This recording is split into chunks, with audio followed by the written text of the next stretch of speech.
kahirapan ng tao. Kami hindi tanga sa mga kalokohan mo. Ang iyong kapangyarihan ay para sa bayan. Mas takalan ang pangalan, laging naninindigan.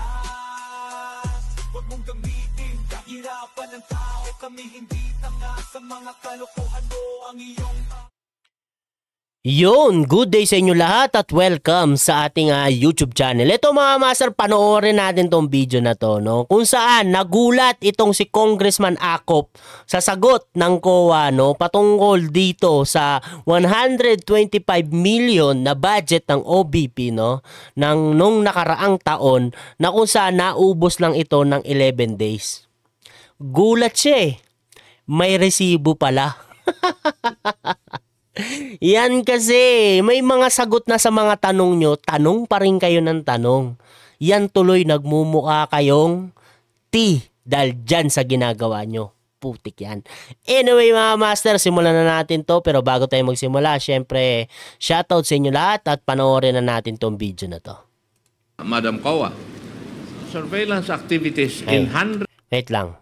Mag-opening pa to. Ito pala yung mga master, no? Master tuloy. Master, itong video na to ay sa YouTube channel ni Pinoy Vlogger PH. Yan, hiram tayo ng video sa kanya. Dito tayo. Madali na natin yan. Would wait for... ninyo. Yan.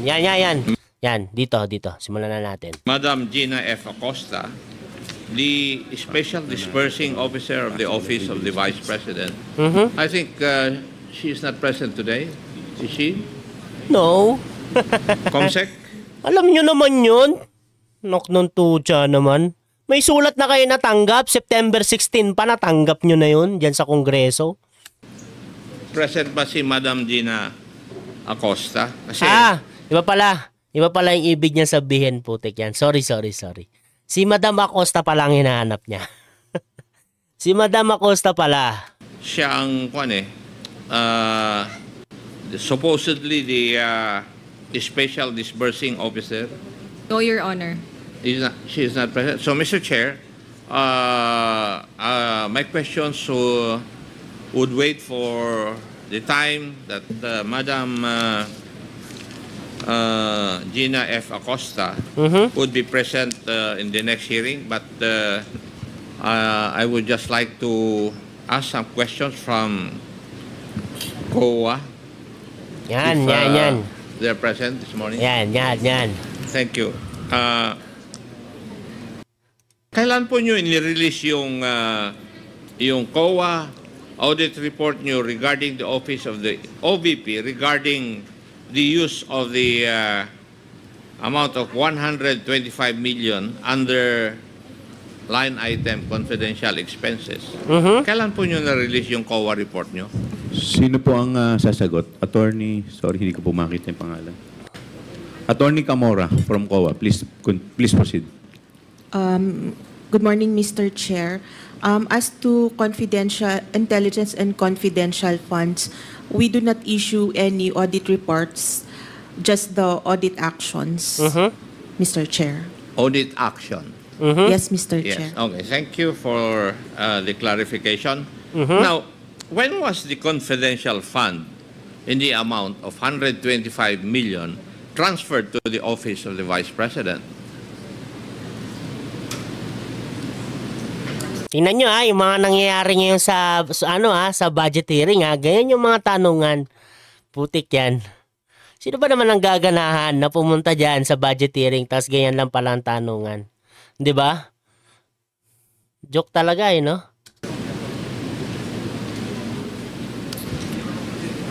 Sino po sasagot? It was in December. Attorney Camora? December. Mr. Chair, may I be clarified? The cash advance, Mr. Chair?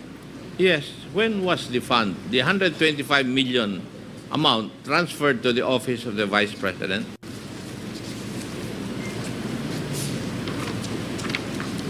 Mr. Chair, the fund was received on December 20. December 20, 2023. 2022, Mr. 2022. Thank you. Now, on 25 September 2023, according to reports, ay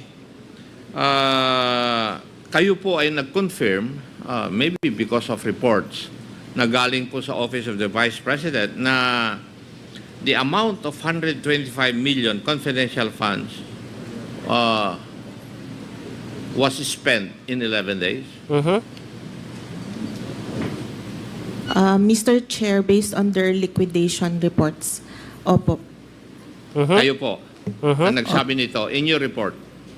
Wala pong report, Mr. Chair, but audit action po. Oh, it's an audit action. At Yes, kinukonfirm Mr. nyo Chair. na yung amount na 125 million was spent by the Office of the Vice President in 11 days. And that would be amounting to 11.3 thereabouts million per day. Would that be correct? Tama po ba yun? Mr. Chair, may I Basta yung 125 million naubos ng 11 days. Regardless na yon kung ano man yung nagastos sa kada isang araw. Ba't kailangan mo pang tanungin? Anak talaga ng tutsa talaga tong mga congressman na to, no? Paano kung naubos ng isang araw lang yung 125 million? Di ba? Parang kasi ang hirap sagutin ng bagay na wala ka namang alam kung paano nagastos. Paano inubos sa loob lamang ng 11 days? Paano kung paiba-iba yung paggastos? Kunwari, ngayon, 50 million. Tapos kahapon pala, 25 lang. Di ba? Wag mo nang i-divide. Basta yung ano dito, yung 125 million na ubos ng 11 days. Di ba? Yun ang titignan ngayon ng GOA kung paano naubos yun at saan napunta yung pera. Kasi doon sila mag-o-audit. Ano ba yan talagang mga tanungan ng mga congressman na to? Talagang dinadramatize ng maayos, no? As for the question to be repeated. Ano po? Ulitin ko po? Opo. Ulitin mo daw. Kasi yung mga tanungan, isipin nyo ganyan, no? Ba't kailangan mo pang tanungin yan? Kayo po nagko-confirm na in-spend in your liquidation in the liquidation report that was submitted to you, kayo po nag-confirm na in 11 days naubos po yung 125 million. Iba mo yung tanong, ha? Sinabi mo parang 100, basta dinivide mo yun ng 11 days, yun yung tanong mo eh. Hindi ba? Tama, di ba? Ganun yung tanong niya. Ulitin niya natin doon. Basta ito, 1.56. Ulitin ko po. Of the Vice President in 11 days. Oh, it's an audit action. At kinukonfirm Mr. nyo Chair. na yung amount na 125 million was spent by the Office of the Vice President in 11 days. And that would be amounting to 11.3 thereabouts million per day. Oh, di ba? Mr. Chair, May karugtong kasi. Kasi doon ka na lang dapat mag-focus doon sa 11 days at sa 125 million. Huwag mo nang dagdagan pa ng kung anong tanungan. Putik kasi. Kaya kayo tumatagal dyan eh. Yan sa mga ginagawa niyong drama-drama eh. Confidential funds. Tama po. Tama po, Mr. Chair. And that is equivalent to spending 11.3 million a day. If it was spent, or if the amount was spent in 11 days. Tama. Basta naubos yung 125 million sa loob ng 11 days. Tapos, hindi naman nila alam kung paano inubos yun. Dinivide ba? Everyday na ganon? My goodness, kasi natanungan yan eh. Tama po rin po Tama po, Mr. Chair. Based on Yes. their documents po. Basta based on the documents, kung ano man yung documents, kung ilan yung nagastos per day. Pero wag nyo nang i-divide. Ito kasi may dagdag yung tanong niya eh. Di ba ang sagot naman ng COA based on the documents. Kung ano yung nakalagay sa documents.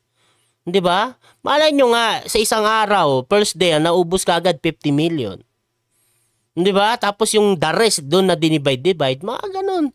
Basta lahat based on the documents. Not hearsay. Yung 11 days na yon ay nung panahon na from 21 to 31 ng December 2022. Would that also be correct? O tama po ba yun? Isipin nyo, ang pinag-uusapan dito budget nung nakaraang 2022. Di ba? Sa tingin ko naman, may sagot na yan eh. Yung mga pwede na nilang hingiin yan eh. Ewan ko lang talaga tong sa mga to. Bakit ganyan kayo? No? Hindi ko talaga maintindihan. Bakit kailangan nyo pang ungkatin yan samantalang may mga sagot na kayo dyan? At ito na nga eh. Kung meron talaga kayo nakitang anomalya, kasuhan nyo na sa Supreme Court si BP Sara para matapos na. Tama na yung pagdadrama. Namumuliti ka lang kayo, nahahalata na namin kayo eh. Ayun. Based on their accomplishment report, tama po, Mr. Chair. And that is at the height of the holiday season, matatapos na po yung taon, di po ba? Tama po, Mr. Chair. At lahat po ng ahensya ng gobyerno nagmamadali na ma-spend yung kanilang pera na nasa kanilang opisina. Di po ba? Kasi ang nangyayari po, hindi ba, kung minsan, December 31, pinapaspasan po ng mga opisina ng gobyerno ang pag-liquidate po ng mga pondo na nasa kanila. Di po ba tama yun? Alam ko po yun dahil naging controller po ako ng Philippine National Police noong Chief PNP si Senator Lacson at yun ang nangyayari eh. Paano kung hindi ganun yung nangyayari sa kanila? Ewan ko talaga dito. Di ba pwedeng nangyari sa inyo, ganun din na nangyari sa kanila? Ewan ko talaga sa mga to talaga, Talagang dinadrama na lang eh. Ano ba yan? Kasuhan nyo na lang kasi. Dami nyong eche-boreche. Kayo po ang sasagot, hindi na po siya. That's correct po, Your Honor. Yes. Paki-address niyo po yung chair sa... Antakantayin niyo po na-recognize kayo. You are Miss Sofia Gemora? Yes, Your Honor. Okay, please continue. Kasi minamadali po nila ng mga ehensya dahil if you notice, yung buwan ng Disyembre, normally it has four non-working holidays. So, Oo nga naman. Di ba ito lang kasi ng logic na yan eh. Siyempre, mag-recess na kayo, magsasara na ang kongreso, ano pa ba dapat yung gawin? Di ba parang... Pero sila, paano kung yung mga iba naman, hindi na kailangan madaliin kasi tinarbaho na nila ng maayos. Di ba? Ewan ko talaga sa mga to. Ba't kailangan patanungin yung mga ganyang bagay? Ano ba talaga ang point mo? Di ba? Ano ba talaga kasi ang pinakapunto mo? Ba't kailangan mo pang magtanong ng ganyan? Di ba? Pinapatagal nyo lang eh. Dapat, center the point agad. Sino ba talaga ang punterea nyo? Di ba? Nandyan na kayo sa budget, tinanong mo na yung COA. Di ba? May documents naman. Tignan mo yung documents. Tama ba yung documents? Meron bang mali sa documents? Doon kayo mag-base. Hindi yung kung ano-anong mga tanungan na ganyan. Putik talaga eh. 4 na ang nabawas sa 11 days para gastusin mo. So, Tama rin po ba? Hindi kasi ito lang ito lang kasi ang pinaka-point dyan eh. May mali ba sa paggastos? May anomalya bang nangyari sa paggastos? May nanakaw ba sa pera? Yun dapat ang ipunto nyo dyan. Ano ba kayo? Di ba?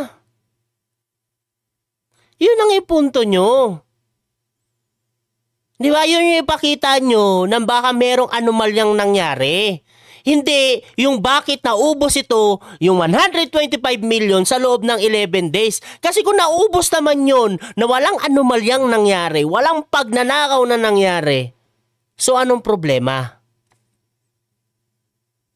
Hindi nyo lang masukat akalain na kayang ubusin ng 11 days.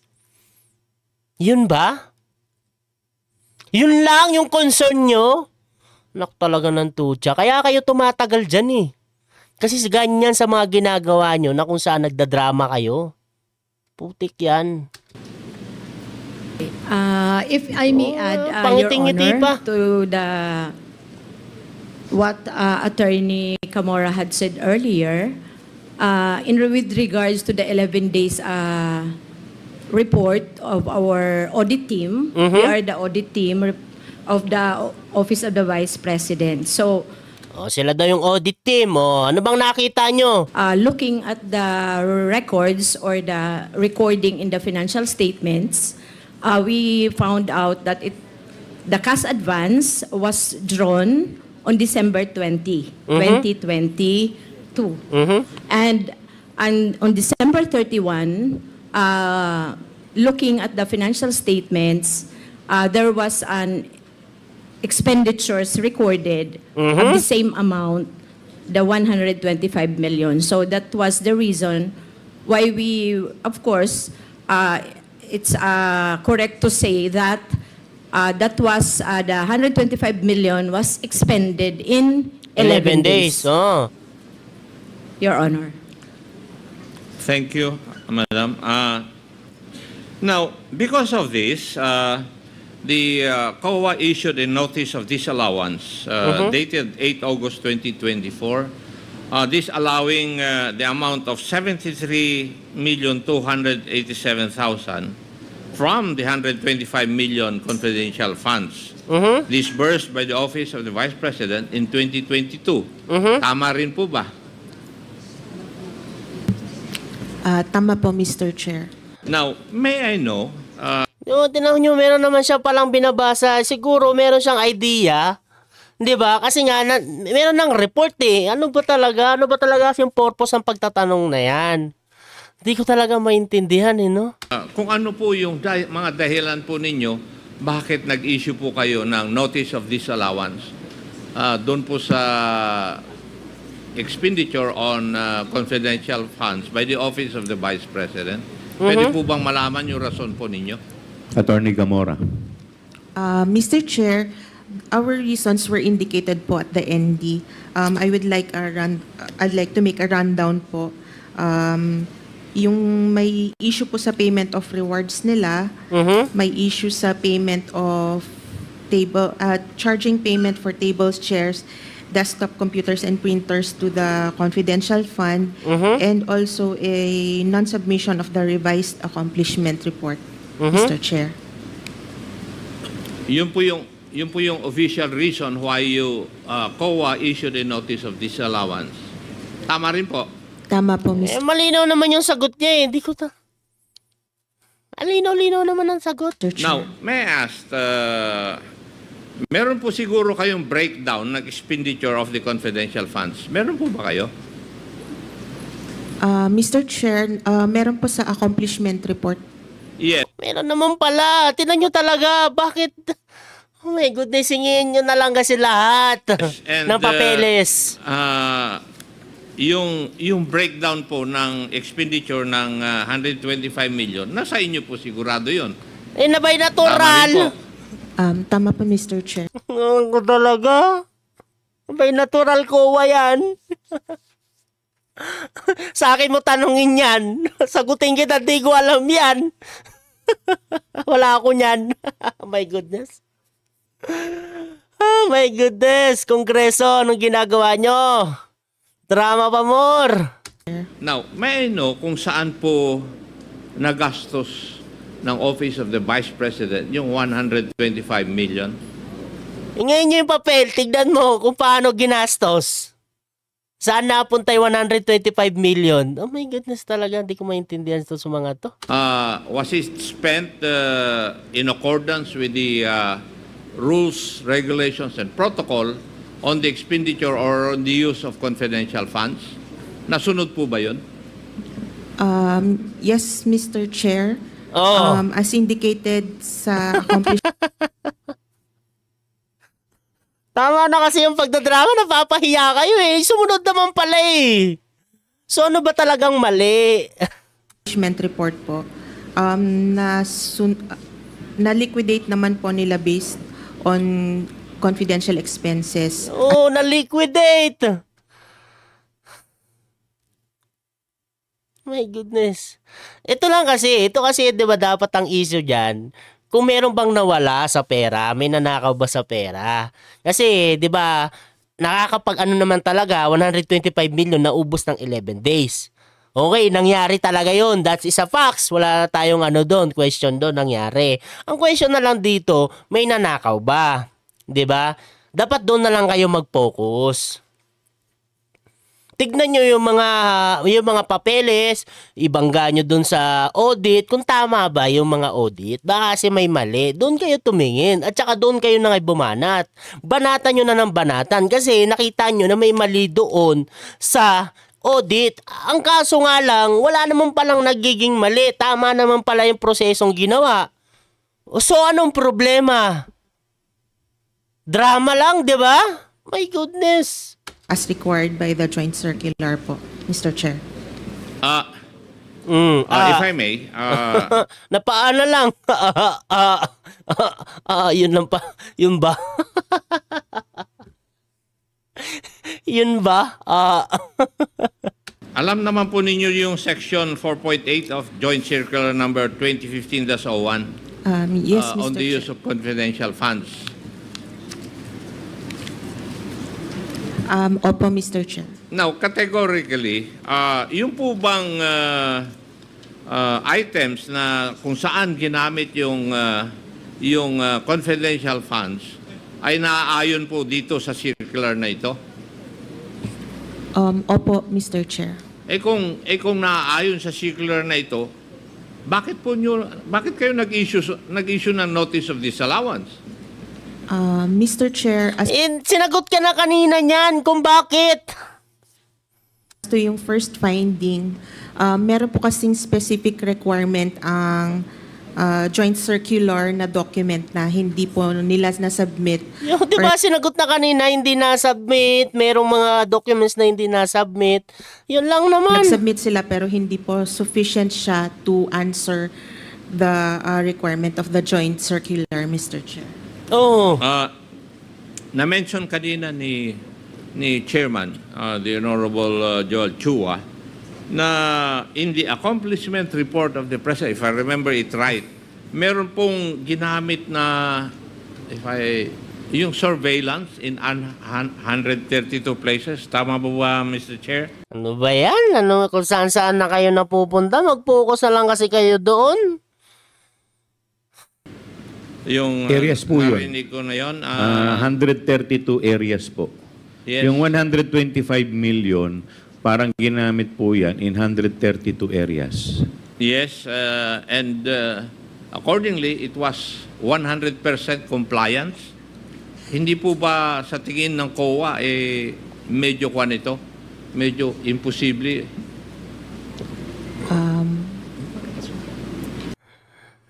O sige, sabihin na natin na medyo imposible, pero nagawa nila kung ganun. Di ba kasi, ang ano lang naman dito, yung 125 million, kung meron bang naknakaw, dapat doon na lang sila mag-focus talaga eh. Hindi na doon kung paano nagawa. Kasi mag-base dapat sila sa documents.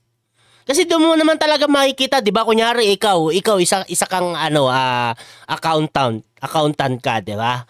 'Di ba ikaw yung mahawak ng mga resibo, 'di ba? Kasi once sa resibo yan makikita kung merong nawawala eh. 'Di ba? Kunyari item yung hawak mo, ikaw yung taga-check ng mga item. Malalaman malalapan mo ngayon sa counting at doon sa resibo kung may nawawala o may kulang. Di ba ganun yun? Dapat doon na lang kayo mag-base talaga sa resibo. Total, kompleto naman pala yung documents. Nandyan naman yung mga nag-audit, nandyan naman yung COA, doon na lang kasi kayo mag-base. Wag na doon kung paano naubos ng 11 days. Magtaka talaga kayo kasi nagawa nila. Kahit sino naman magtataka, kahit ako naman nagtataka, pero ito kasi yung punto eh. Dapat pag punto or mag-focus na lang kayo doon sa 125 million na ginastos ng 11 days. Na wag nyo nang hanapin kung paano nila ito nagastos ng 11 days. Tumingin na lang kayo sa mga resibo. Ganun dapat, para hindi na kayo humaba-haba pa ng usapan. Pinapatagal nyo lang eh. Di ba? Magtataka talaga kayo paano nila naubos yun. Pero nagawa eh. Tapos na nagawa. So ano pang point ang pagtatanong mo ng ganyang bagay? Pampatagal oras lang yan. Mr. Chair, parang based on other parang okay lang naman po siya. Oo. Di ba? Okay lang naman po siya. Nagawa nga eh. Paano mo ba sasabihin na ay hindi po okay yun? Malabo po mangyari yun. Eh, nagawa nga. Ewan ko talaga to sa mga congressman na to. Ang hirap umintindi. Simpleng logic. Kami po ay gumagamit din po ng intelligence fund. Ay nanggaling po ako sa service eh. O, tinan nyo. Drama na naman. Anong pakialam namin? At alam ko na mahirap gawin ito. I will... Oo, sa'yo mahirap. Sa kanila hindi. Ganun lang kasimple yun. Kung ikaw nahihirapan, sila hindi nahihirapan. My goodness talaga, no? I will conduct surveillance in 132 areas in 11 days. Tapos kayo ngayon, sa COA, eh, sinasabi ninyo na posible pala ito. Posible nga eh.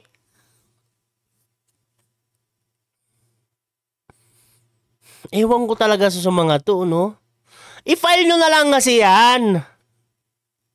Kung PC para sa inyo, i-file nyo na lang kasi yan. Tignan natin kung tatakbo. Ewan ko talaga. Kaya ayaw pumunta ni BP Sara dyan sa Congress eh, para sa budget hearing eh. Ganyan yung ginagawa nyo, walang kakwenta-kwenta eh.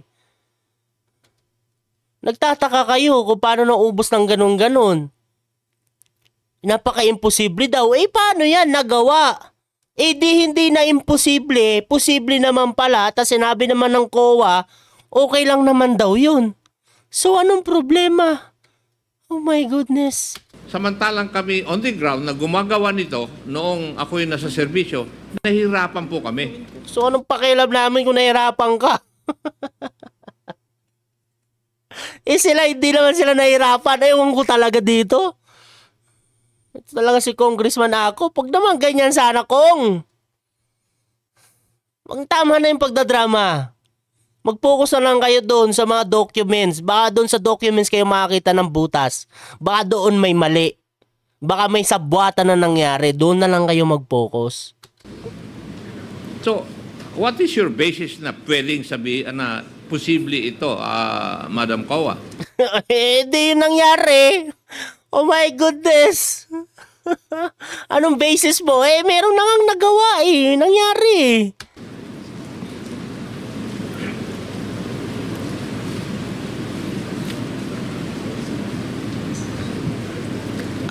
Mr. Chair, there are also deficiencies here. No, tinatanong ko lang po kayo kasi sa mata po ng COA, yung mag-conduct ka ng surveillance activities in 132 areas in 11 days, para sa amin po na gumagawa nito in our use of intelligence funds, no, ako po yung nasa servisyo, nahirapan po kami eh.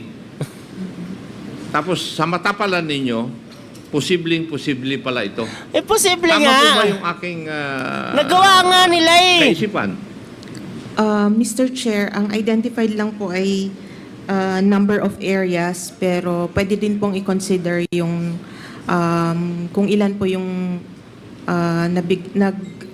kung ilang tao po yung pinag-spendan ng funds, Mr. Chair. But the liquidation report does not say so. Yes, Mr. Chair. But, In-assume na lang ninyo yun eh. Mr. Chair, meron po silang submitted na mga documentary evidence. Tapos ang usapan. Tapos ang usapan. Tingnan nyo talaga. Meron naman palang mga ebidensya. Meron silang mga resibo. May resibo sila. Doon nyo na nga lang kayo mag-focus sa resibo eh. Baka doon kayo pakakita ng butas. Wag na kayo mag-focus dyan kung paano na-spend, paano ginastos, at kung ano-ano pa. Doon na lang kayo sa resibo. Baka doon makakita kayo ng ebidensya na merong ginawang hocus-pocus. Baka may sabwatan na nangyari. O ngayon, tapos na ang usapan. Kasi meron naman pala silang documents. So anong iniiyak-iyak mo dyan? Okay. Mr. Chair, those would be the questions that I would ask, I have asked from COA. Yun po yung aking nihanda. Yun lang pala. Tapos na nga. O, endgame na. Paano ba naman? Meron palang documents na itong pinasa. May documents naman palang pinasa. Kaya madali na lang naman din yan mau-audit at madali na naman din yan ma-liquidate. Kasi nga may mga documents. Kaya nga doon na lang kayo tumingin dapat sa documents, sa mga resibo. 'Di ba? Baka doon kayo makakita ng panlaban. My goodness talaga. Anyway, mga master, dito na lang tayo, no? At maraming salamat sa pagsama sa ating video. Ingat kayo palagi. God bless po sa inyong lahat. Paalam po.